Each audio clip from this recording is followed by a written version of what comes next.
हमारे जिस्म पर लगा है। और हम इस दुख की घड़ी में वतन अजीज़ की तमाम अक़लियतें जो हैं बिलखुसूस मसीह बरादरी आपके साथ खड़ी हैं।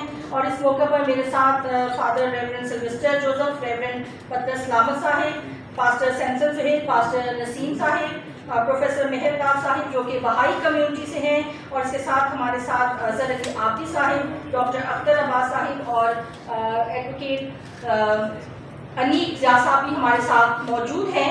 और हम पाकिस्तान के हर दुख में, हर सुख में यहाँ पर खड़े हैं, क्योंकि पाकिस्तान की अक़लियतें जो हैं वो पाकिस्तान का अटूट अंग है।